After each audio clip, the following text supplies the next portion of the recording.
مزمل اور وردی صاحب، بڑی ناقدانہ رائے ہوتی ہے آپ کی، لیکن اس ایشو کو آپ کیسے ایڈریس کریں گے؟ 2026 تحریک انصاف کے لیے کوئی خاص خوشخبری نہیں لا سکتا۔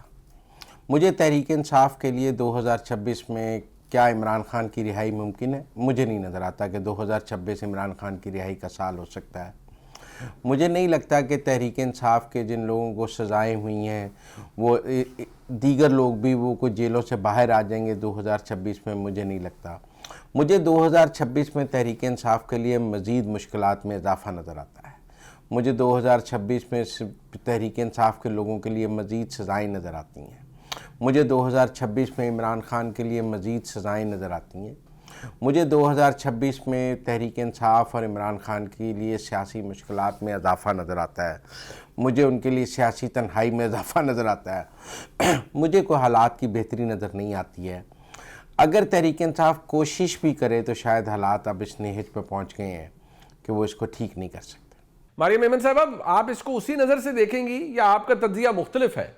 فی الحال تو تحریک انصاف کی جو مشکلات ہیں اس کو کم ہوتے ہوئے ہم نہیں دیکھ رہے ہیں، ہاں لیکن مجھے لگتا ہے کہ جو شدت تھی جو ہم نے گزشتہ کچھ عرصے میں دیکھی اس میں کمی ضرور واقع ہوگی، اور خاص طور پہ جو مذاکرات کی آفر حکومت کی طرف سے ہے اور تحریک انصاف کی طرف سے بھی اس کو آؤٹ رائٹلی ریجیکٹ نہیں کیا گیا، تو اس کے کچھ دھڑوں میں سے کچھ لوگ یہ بات کرتے ہیں کہ مزاحمت ہی ہونی ہے، لیکن وہ ٹاک فائٹ ہر سیاسی جماعت کی اسٹریٹجی ہوتی ہے۔ لیکن تحریک انصاف بھی مذاکرات کے ٹیبل میں بیٹھنے کو تیار ہے، اور اچکزئی صاحب کی نامینیشن ہی ایک بہت بڑی اولیو برانچ ہے تحریک انصاف کی جانب سے۔ مشکلات میں کوئی بہت خاطر خواہ کمی نہیں ہوگی، لیکن ہاں وہ شدت بھی نہیں ہم دیکھیں گے جو پچھلے کچھ ماہ میں ہمارے سامنے آئی۔ حسن ایوب صاحب، خبر کیا ہے یہ اس معاملے کے اوپر؟ اس کو کیسے اسیس کریں گے آپ؟ دیکھیں، تحریک انصاف کے لیے خوشخبری آ سکتی ہے، لیکن اس کے لیے تحریک انصاف کے اندر خوشخبری یہی ہوگی کہ وہ اپنے آپ کو انتشاری جماعت سے تبدیل کرتے ہوئے سیاسی جماعت جو ہے وہ بنا لیں۔ یہی خوشخبری ہو سکتی ہے جس کے بعد پاکستان تحریک انصاف کے لیے اس نئے سال کے اندر بہتری آ سکتی ہے۔ حکومت کے دعوے ہیں، میں آپ سب سے یہ پوچھ رہا ہوں کہ حکومت کا دعویٰ ہے کہ ہم نے معیشت بہتر کر دی، بلکہ ناقدین جبکہ یہ کہتے ہیں کہ نہیں جی کام اتنا ٹھیک نہیں ہوا اور ایکچوئل ڈیلیوری آنی چاہیے، لوگ ابھی تک خوش نہیں ہیں اس حکومت سے۔ تو کیا سمجھتے ہیں آپ کہ یہ حکومت کا موقف درست ہے یا ناقدین درست کہہ رہے ہیں؟ دیکھیں، معیشت کی اگر آپ بہتری کی بات کرتے ہیں تو آپ دیکھتے ہیں گروتھ ریٹ آپ کا کتنا ہے، انویسٹمنٹ کتنی آ رہی ہے، عام لوگوں کو نوکریاں کتنی مل رہی ہیں، کیا عام لوگوں کی زندگیاں بہتر ہوئی ہیں۔ تو جب آپ معیشت کے کچھ امپورٹنٹ اشاریوں کا ذکر کریں یا بہت زیادہ ٹیکنیکل چیزوں کا ذکر کریں تو عام بندہ اس کو نہیں سمجھتا۔ ہو سکتا ہے کسی ٹیکنیکل چیز میں کوئی بہتری آئی ہو، لیکن عام بندہ تو یہی دیکھ رہا ہے کہ ان کی تنخواہیں کم ہو رہی ہیں، انویسٹمنٹ نہیں آ رہی۔ یہ وہ حکومت ہے جس نے پاکستان کی تاریخ میں سب سے زیادہ وعدے کیے کہ وہ والا ملک بھی پاکستان میں انویسٹ کر رہا ہے، وہ والا ملک بھی پاکستان میں انویسٹ کر رہا ہے، اربوں ڈالر آ رہے ہیں، لیکن انفارچونیٹلی اس طرح انویسٹمنٹ نہیں آئی۔ ایف ڈی آئی جو ہے فورن ڈائریکٹ انویسٹمنٹ، وہ بھی بتایا گیا کہ 50 سال کی کم ترین سطح پہ ہے۔ تو معیشت کے بہتری کے دعوے تو بہت زیادہ کیے گئے، لیکن گراؤنڈ ریالٹی اس سے ڈیفرنٹ ہے۔ کوئی بھی ایک ایسا سیکٹر نہیں ہے پاکستان میں اس وقت جو یہ کہہ سکے کہ جی وہاں پہ بہت زیادہ بوم چل رہا ہے۔ منصور علی خان صاحب، آپ کا کیا اوپینین ہے اس معاملے پر؟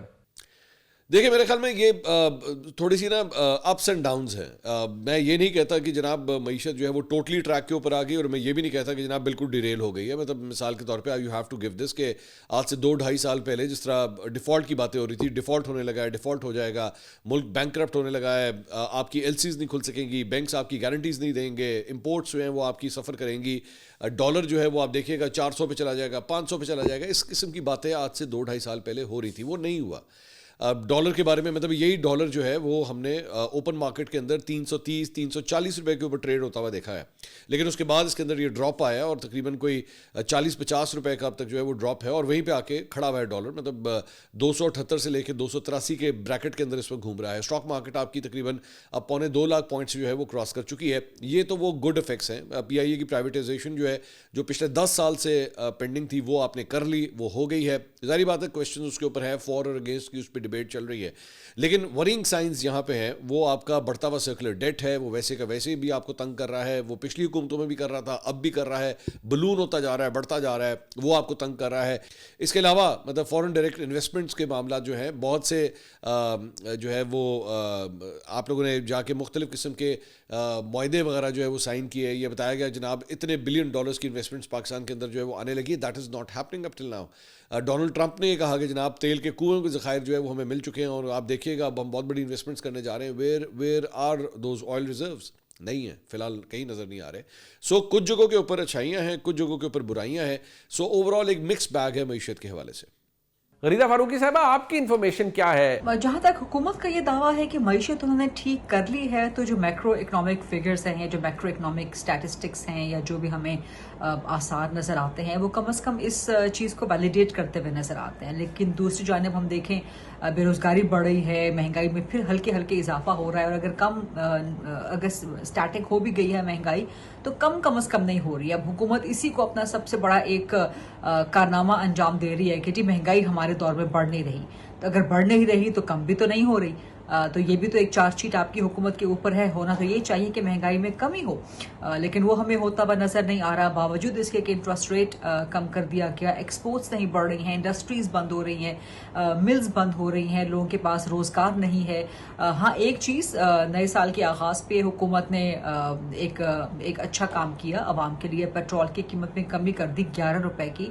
لیکن دیکھیں یہ بھی وقتی ہے کہ عارضی ہے, دا ٹائم ول ٹیل, کیونکہ فلکچویٹ کرتی رہتی ہیں پیٹرولیم پرائسز, کبھی بڑھ جاتی ہیں کبھی کم ہو جاتی ہیں. سو میں نہیں سمجھتی کہ کوئی ایک بہت بڑی انقلابی تبدیلی یا کوئی بہت بڑا انقلابی خوشخبری حکومت عوام کے لیے لا سکی ہے. مزمل ظہور وردی صاحب, آپ کا کیا اوپینین ہے اس معاملے پر؟ دیکھیں, معیشت کی بہتری تو وہ ہے جو عام آدمی محسوس کرے. دو قسم کی بات ہے. ایک معیشت کی بہتری ہے کہ آپ کہیں کہ اوپر والی سطح پہ پاکستان ڈیفالٹ کا خطرہ نہیں ہے, ہمارے فارن ایکسچینج ریزروز میں اضافہ ہو رہا ہے, ہماری سٹاک ایکسچینج بڑھ رہی ہے, مہنگائی کو کنٹرول کیا گیا, اس کو نیچے سنگل ڈیجٹ میں لایا گیا. میں مانتا ہوں مہنگائی کم نہیں ہوئی, مہنگائی بڑھنے کی شرح کم ہوئی. میں مانتا ہوں کہ چیزوں کی قیمتیں کم نہیں ہوئیں, چیزوں کی قیمتیں بڑھنے کی شرح کم ہوئی. اب اس سے عام آدمی کی زندگی میں ریلیف تو نہیں آیا, یقیناً نہیں آیا, بحران بھی نہیں آیا. ہمیں یہ سمجھنا پڑے گا کہ اگر 40% کے حساب سے مہنگائی بڑھتی رہتی, میں اور آپ زندہ رہنے کی پوزیشن میں نہ رہتے, ہمارے لیے 2 وقت کی روٹی مشکل ہو جاتی. یہ ضرور ہے کہ یہ جو معاشی استحکام آیا ہے, اس سے ایک ٹھہراؤ آ گیا ہے, ہمارے لیونگ سٹینڈرڈز میں ایک ٹھہراؤ آ گیا ہے, ہمارے بجلی کے بلوں میں ایک ٹھہراؤ آ گیا ہے. نہیں تو جس حساب سے بجلی کی قیمتیں مسلسل بڑھتی جا رہی تھیں, ہمیں سمجھ نہیں آ رہی تھی کہ بجلی کے بل جائیں گے کہاں. اب کم از کم اتنا ہو گیا ہے کہ بجلی کی قیمت ایک جگہ کھڑی ہوئی ہے, ڈالر کی قیمت ایک جگہ کھڑی ہے, پٹرول کی قیمت ایک جگہ کھڑی ہے. کہیں نہ کہیں کچھ ٹھہراؤ ہے, معاشی ٹھہراؤ ہے. نہ معاشی بہتری ہے نہ معاشی ابتری ہے. مریم ایمن صاحب, اب آپ اس کو اسی نظر سے دیکھیں گی یا آپ کا تجزیہ مختلف ہے؟ حکومت کے دعوے ہیں کہ معیشت کو انہوں نے بہتر کر لیا, تو ہر حکومت کہتی ہے, لیکن آپ بھی جانتے ہیں, ہم بھی جانتے ہیں, پاکستان کی معیشت بس بیرلی چل رہی ہے, بس بالکل پورا پڑ رہا ہے. اور جب تک کہ آپ اسٹرکچرل ریفارمز نہیں کریں گے, جب تک ایک حکومت کی کمائی, اس کی آمدنی زیادہ نہیں ہوگی, معیشت بہتر نہیں ہو سکتی ہے. اس وقت جب تک ہم نے بڑے اہم مشکل معاشی فیصلے نہیں کریں گے کہ بھئی ہم نے اپنی ٹیکس بیس کو ایکسپینڈ کرنا ہے اور ان سیکٹرز پہ بھی ٹیکس لگانا ہے جن کا ووٹر اس وقت کی موجودہ وفاقی اور باقی دیگر حکومتوں کے لوگوں کو ووٹ ڈالتا ہے, اس ووٹر بیس کو بھی ہمیں اپسیٹ کرنا پڑے گا, تب تک جو ہے پاکستان کی معیشت میں کوئی اتنا بڑا فرق نہیں پڑ سکتا.